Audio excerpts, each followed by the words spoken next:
P block पढ़ रहे हैं, है ना, एकदम कॉमन क्लास की तरह चलिए, ऐसा कुछ नहीं है। तो हम लोग पी ब्लॉक पढ़ रहे हैं। पी ब्लॉक में हमको ग्रुप 15th, 16th और 17th और 18th पढ़ने हैं। इसमें से कुछ चीज़ें आपकी सिलेबस से रिमूव हो गई हैं, है ना।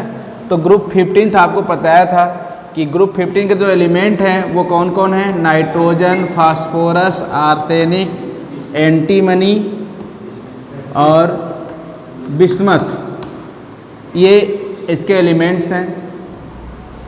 और जनरल इलेक्ट्रॉनिक कन्फिगरेशन की हम बात करें तो ये होता है NH2 और NP3। Like electronic configuration of nitrogen is 1s2 2s2 2p3 similar जब फास्फोरस का करेंगे तो 3s2 3p3, ऐसे इसका 4s2 4p3, तो p3 इसका आता है। अब जैसे आप नाइट्रोजन को देख लो तो नाइट्रोजन कन्फिगरेशन में आया p ऑर्बिटल जो इसका है ये देखिए ऐसे होता है। सो 1 इलेक्ट्रॉन यहाँ पर, 1 इलेक्ट्रॉन यहाँ पर और 1 इलेक्ट्रॉन यहाँ पर, इस तरह से हाफ फील्ड कंडीशन है, हाफ फील्ड है कंडीशन है ये, और half field condition stable condition मानी जाएगी। अब देखिए एक चीज़ और होता है कि नाइट्रोजन जो होता है नाइट्रोजन के साथ मिल करके पी पाई बॉन्डिंग कर सकता है, पी पाई बॉन्डिंग कर सकता है, pi bonding with the help of P orbitals. अगर पी ऑर्बिटल का यूज किया है पाई बॉन्डिंग करने के लिए तो पी पाई कहेंगे। अगर एक खो डी है एक खो पी है तो पी पाई डी पाई बॉन्ड बोलते हैं। जैसे पी पाई डी पाई या डी पाई डी पाई का मतलब डी ऑर्बिटल का पाई बॉन्डिंग में यूज होना। सो इस तरह से तो नाइट्रोजन में पी पाई बॉन्डिंग होती है और इस तरह से नाइट्रोजन का जो है ट्रिपल बॉन्डिंग हो जाती है। नाइट्रोजन में जो है N ट्रिपल बॉन्ड N होता है। सो एक क्वेश्चन आपके एग्जाम में आएगा कि वाई N2 इज स्टेबल और not reactive at the room temperature. ठीक है, question is that why nitrogen is not reactive at the room temperature. So ऐसा क्यों हुआ? क्योंकि due to the formation of p pi bonding nitrogen form the triple bond formation कर लेता है और जिसकी बॉन्ड इंथैल्पी हाई होती है। Due to the high bond enthalpy it does not react at the room temperature. So what is the answer? Answer is that due to the presence of triple bonding in N2 molecule its bond enthalpy is high and it does not react at the room temperature, it does not react normally। बाकी जैसे reaction करते वैसे normally ये reaction नहीं करता है और nitrogen जो है काफ़ी अधिक स्टेबल हो जाता है। सो इसके बाद देखिए कुछ एनॉमलस प्रॉपर्टीज।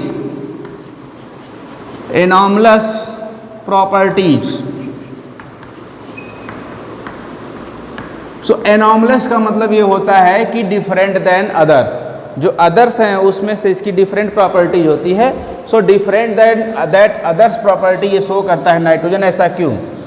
सो नाइट्रोजन की बहुत सारी प्रॉपर्टीज जो है बाकी एलिमेंट जो इस ग्रुप के हैं उससे वेरी नहीं करता है या टैली नहीं करता है। वो ऐसा क्यों? तो नाइट्रोजन की प्रॉपर्टी डिफरेंट होती है। कुछ प्रॉपर्टीज क्यों ऐसा होता है? क्योंकि नाइट्रोजन की जो साइज है वो स्मॉल साइज है, स्मॉल साइज। सो यहाँ पर एक चीज़ आप लिखिएगा, all anomalous properties of nitrogen due to, फिर उसके बाद ये पॉइंट्स लिखिए आप लोग। स्मॉल साइज, आप लोग लिखिए हाई इलेक्ट्रोनेगेटिविटी,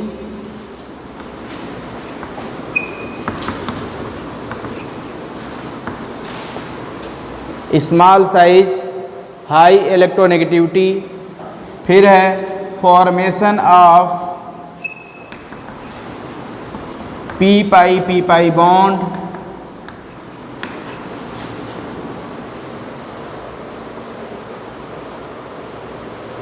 फिर है non availability of D orbital. इसमें डी ऑर्बिटल नहीं होते हैं, तो डी ऑर्बिटल नहीं होने की वजह से यह जो है अपने ऑक्टेट को एक्सपेंड नहीं कर सकता है। ठीक है। तो नाइट्रोजन जो एग्जिस्ट करता है N2 के फॉर्म में एग्जिस्ट करता है, लेकिन फास्फोरस P4 के फॉर्म में एग्जिस्ट करता है। नाइट्रोजन जो है less reactive at room temperature, जबकि फास्फोरस मोर रिएक्टिव है। ऐसा क्यों?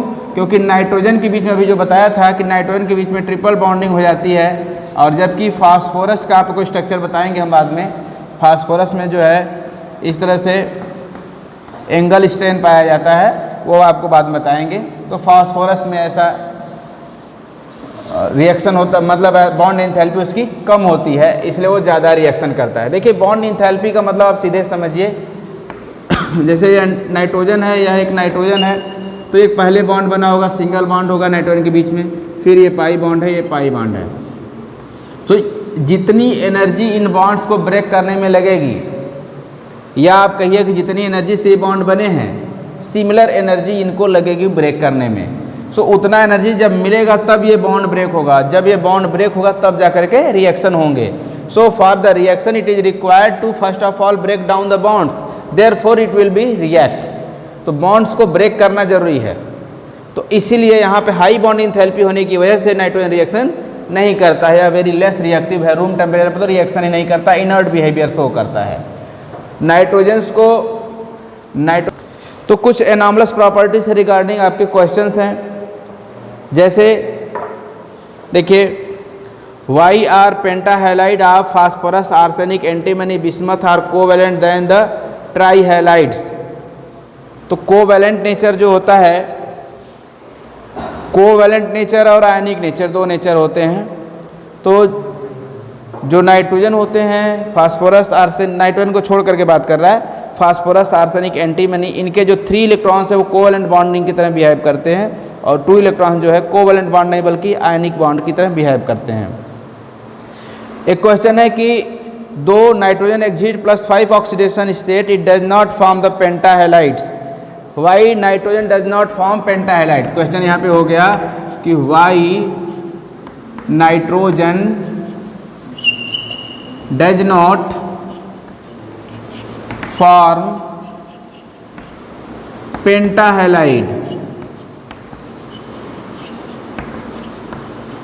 तो पेंटाहेलाइड का मतलब क्या है? जैसे कि PCl5, तो ये Cl क्या हैलाइड है, तो PCl5 बन सकता है, तो NCl5 क्या नहीं बन सकता?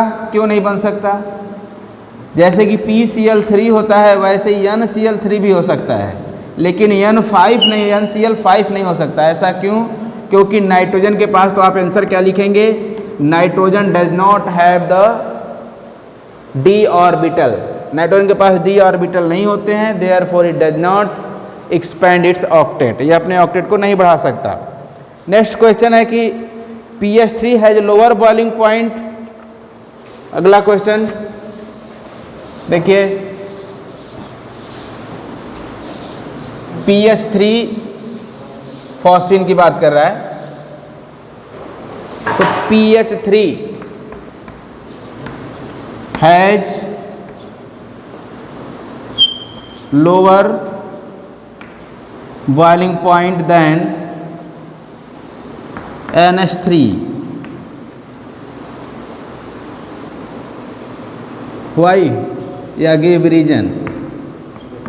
सो देखिए भाई, PH3 और NH3, तो NH3 जैसा आपको मैंने देखिए एनॉमलस प्रॉपर्टी ये हो गई, जहाँ भी नाइट्रोजन ऐसा नहीं करता है, ऐसा करता है, बाकी नहीं करते हैं, क्वेश्चन आए तो वो एनॉमलस है। तो नाइट्रोजन की प्रॉपर्टी यहाँ पे एनॉमलस हो गई। तो ऐसा क्यों है? क्योंकि nitrogen can form the hydrogen bonds, nitrogen can form hydrogen bonds, whereas phosphine या phosphorus can not form the hydrogen bonds. Hydrogen bond जहाँ बनेंगे वहाँ बॉइलिंग पॉइंट हाई हो जाएगी। तो अमोनिया में हाइड्रोजन बॉन्ड का फॉर्मेशन होता है, जबकि फास्फीन में नहीं होता है, इसलिए इसकी बॉइलिंग पॉइंट कम हो जाती है, इसकी बॉइलिंग पॉइंट हाई हो जाती है। ठीक है, तो ये हो गया इसका क्वेश्चन का आंसर। तो बहुत सारे क्वेश्चन जो है नाइट्रोजन के एनॉमलस प्रॉपर्टी पर आपके एग्जाम में आते हैं, आप इसको ध्यान से पढ़िएगा।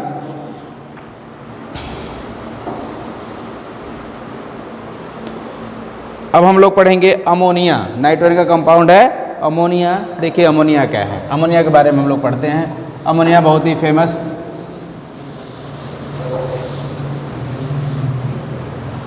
गैस है NH3 अमोनिया।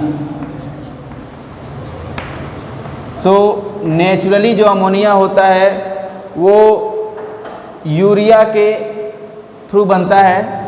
तो यूरिया का फॉर्मूला आपको याद है NH2 का होल ट्वाइस CO। तो आप इसको लिखे NH2CO NH2, ये हो गया यूरिया। यूरिया क्या है? Excretory material of living organisms like the mammals. तो मैमल्स के या ह्यूमन के जो एक्सक्रेटरी मटेरियल है वो यूरिया है। सो अमोनिया को प्रिपेयर करने के लिए हम लोग यूरिया लेते हैं और यूरिया को हाइड्रोलाइज करते हैं, बात नहीं करिएगा, 2H2O से। तो ये यूरिया बनाएगा NH4 का होल ट्वाइस CO3 बनाएगा। ये अमोनियम कार्बोनेट है और अमोनियम कार्बोनेट फिर डिकम्पोज होता है अमोनिया में NH3 में प्लस CO2 प्लस H2O में। इस तरह से अमोनिया जो है बन जाता है 2NH3। तो ये अमोनिया का जो है नेचुरल प्रिपरेशन है जो नॉर्मल वे में बनता है, ठीक है। इसके बाद अगर स्मॉल अमाउंट में हम और बनाना चाहें तो अमोनियम क्लोराइड को लाइम के साथ मिक्स करके बना सकते हैं। अमोनियम क्लोराइड NH4Cl, इसको नौसादर हिंदी में हम लोग बोलते हैं। तो अमोनियम क्लोराइड है, अमोनियम क्लोराइड को किसके साथ रिएक्शन कराना है? चूने के साथ, CaOH के ट्वाइस, चूना, ये लाइम है, इसके साथ रिएक्शन कराएंगे तो क्या बनेगा? अमोनिया बनेगा NH3 और क्या बनेगा? कैल्शियम क्लोराइड बनेगा, कैल्शियम क्लोराइड बनेगा और वाटर बनेगा CaCl2 प्लस H2O। बैलेंस कर लीजिए।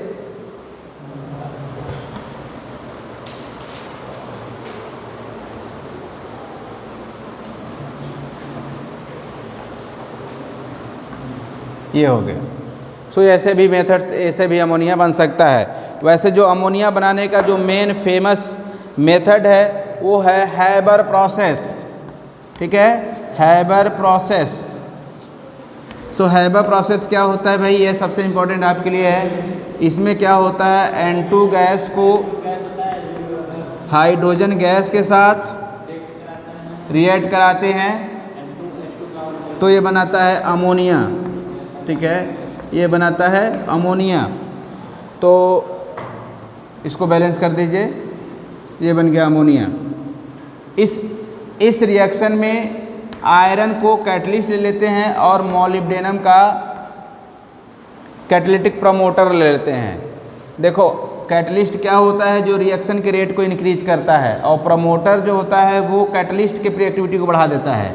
सो यहाँ पे जो मॉलिब्डेनम यूज हुआ है, ये मॉलिब्डेनम आयरन कैटलिस्ट की एक्टिविटी को बढ़ा देता है और आयरन कैटलिस्ट इस रिएक्शन को बढ़ा देता है। तो इस तरह से रिएक्शन होता है। लेकिन आजकल या रिसेंटली जो है इस कैटलिस्ट की जगह पे V2O5 यूज करते हैं हम लोग। तो अब कैटलिस्ट क्या लेंगे? Al2O3 K2O, ठीक है, Al2O3 प्लस K2O ले लेते हैं। तो ये कैटलिस्ट है यहाँ पे। अब जो है Al2O3 और K2O ले लेते हैं और 700 केल्विन टेम्परेचर होता है। देखिए क्वेश्चन और है, why does ammonia react as a Lewis base. Lewis base और लेविस एसिड क्या होते हैं वो आपको जानना चाहिए। देखिए लेविस एसिड क्या होते हैं? लोन पेयर एक्सेप्टर होते हैं। ये एक्सेप्ट कर सकते हैं, एक्सेप्टर होते हैं। किसके एक्सेप्टर होते हैं? लोन पेयर इलेक्ट्रॉन्स के।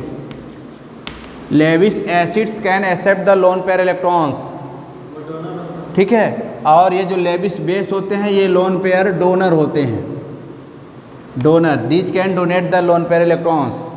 अगर हम नाइट्रोजन के अमोनिया के स्ट्रक्चर्स को बनाएं तो देखिए ऐसे बनता है NH3 NH3, ये NH3 हो गया, ये लोन पेयर इलेक्ट्रॉन हो गया। So due to the presence of this lone pair electron it behave as a Lewis base because it can donate easily one pair of the electrons.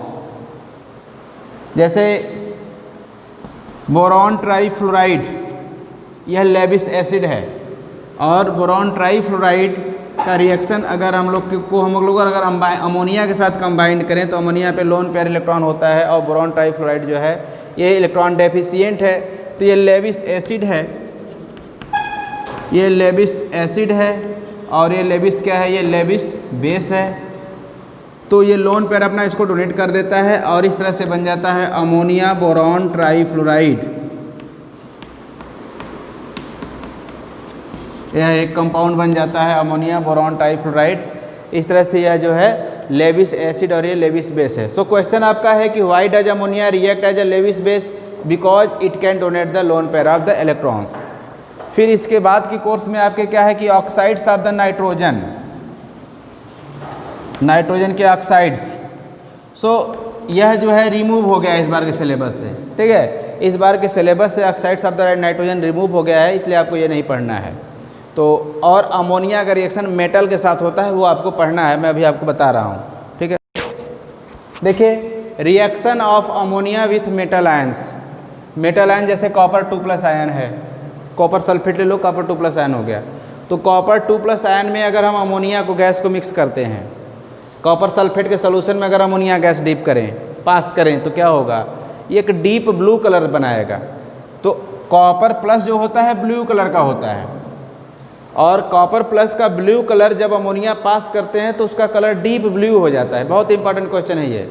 क्यों हो जाता है, क्योंकि यह देखिए CuNH3 का 4 इसके ऊपर 2+ चार्ज बन गया, यह क्या बन गया, एक कोऑर्डिनेशन कंपाउंड बन गया, ठीक है। तो ये कोऑर्डिनेशन कंपाउंड क्यों बना, क्योंकि अमोनिया लेविस बेस की तरह बिहेव किया, यह एक लिगैंड का काम किया। अमोनिया कैसा लिगैंड है, एक न्यूट्रल लिगैंड है, कोऑर्डिनेशन कंपाउंड आप पढ़े हैं। तो एक न्यूट्रल लिगैंड की तरह काम किया, ये अपने इलेक्ट्रॉन्स को डोनेट कर दिया कॉपर को और एक कॉम्प्लेक्स साल्ट बनाया। इसका कोई नेम बता सकता है, IPSC नेम बताइए। टेट्रा 4 बार है ना, तो tetra amine copper second ion ये बना। तो टेट्रामीन कॉपर सेकेंड आयन के फॉर्मेशन की वजह से कलर जो है डीप ब्लू हो गया। तो एग्जाम में क्वेश्चन आता है सीधा सीधा कि what happens when copper react with the ammonia gas, copper 2+ ion या copper sulphate solution aqueous solution react with the ammonia gas. या सिंपली पूछ सकता है कि व्हाट हैपेंस या why why blue colour of copper ion becomes to deep blue colour by passing ammonia gas. तो क्यों हो जाता है, due to the formation of the complex salt. फिर दूसरा है सिल्वर क्लोराइड AgCl कैसा होता है, वाइट कलर का होता है। अब AgCl में के एक्वस सोल्यूशन में अगर हम लोग अमोनिया पास कर दें तो वह जो है कलरलेस हो जाएगा, उसका वाइट कलर गायब हो जाएगा। क्यों गायब हो गया, क्योंकि उसमें भी कॉम्प्लेक्स का फॉर्मेशन हो गया। ये कॉम्प्लेक्स देखिए बन गया। तो सिल्वर में आपने AgCl में अमोनिया गैस पास कर दिया तो ये कलरलेस हो गया, जबकि AgCl कैसा होता है, वाइट कलर का होता है, ठीक है। तो AgCl का वाइट कलर गायब हो गया और ये कैसा हो गया, कलरलेस हो गया। क्यों हुआ, due to the formation of the complex salt, जिसको कोऑर्डिनेशन कंपाउंड बनते हैं। तो कॉम्प्लेक्स साल्ट के फॉर्मेशन की वजह से इसका कलर जो है कलरलेस हो गया। सो आप इसके IPSC नेम को बताइए।